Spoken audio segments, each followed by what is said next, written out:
Thus begins another adventure of upgrade endeavors. Woo! Yay! So today I'm going to be building a rocket stove, or attempting to build a rocket stove. This is something we've been wanting to do for a while because we've been cooking on open fire, and I'm getting the grey lung, not as bad as the black lung, but still not very good. And yeah, the smoke inhalation is just getting to be a really big problem. So rocket stove is the next iteration, and as usual I have a barely constructed and barely decipherable plan, a pile of stones, some mud, some aluminium piping, and a metal pot. And so with these things I'm gonna attempt a very rudimentary rocket stove. Let's see how it goes.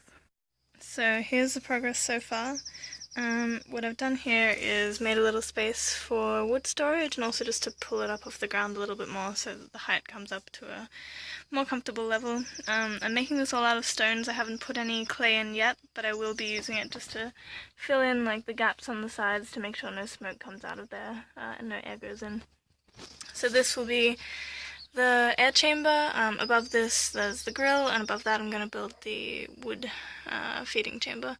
So unfortunately, it seems that there is actually a hole, like a ring of rust, all around the inside of my pot, which was supposed to be the top level of my rocket stove. So that kind of puts a dampener on my plans, unfortunately. So for now I think I'm actually just going to stick with a really simple one-tier design without the hot plate on top, which is what the bucket was for.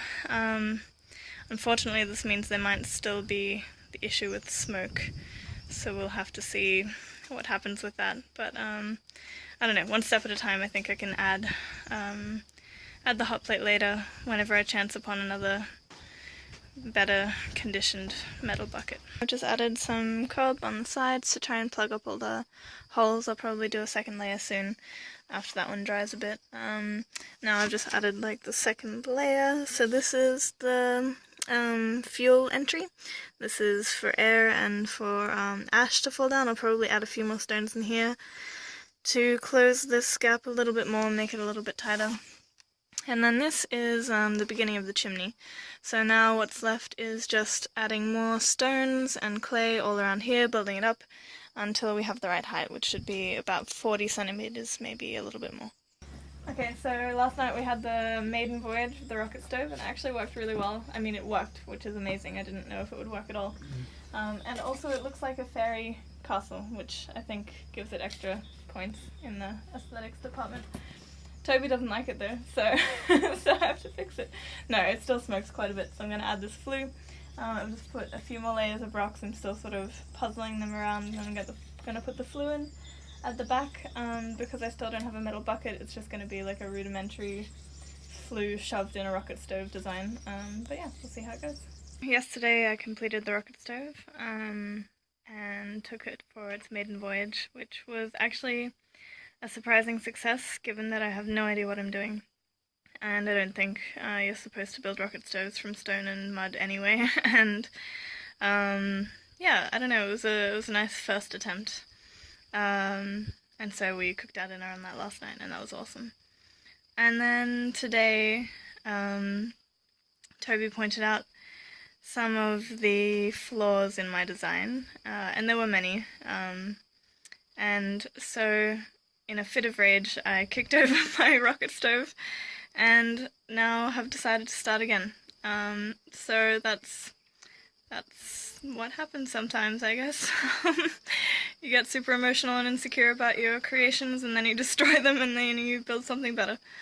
So Toby and I spent this afternoon creating a larger base for it, building a bigger wood storage, and now I'm going to continue with the second iteration of the almighty stone and mud rocket stove.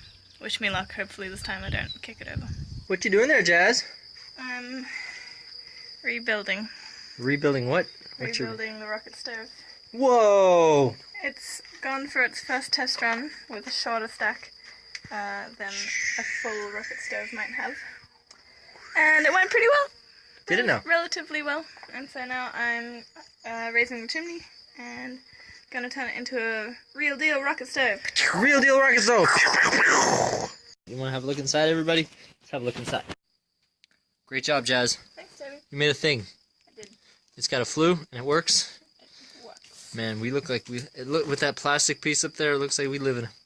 Never mind. Anyways, it looks great, and we have a wood storage underneath, and on the side, there's a jazz storage right there. Whoa, weirdo! And then we have some fire right there. Kablam! So here it is in all its glory.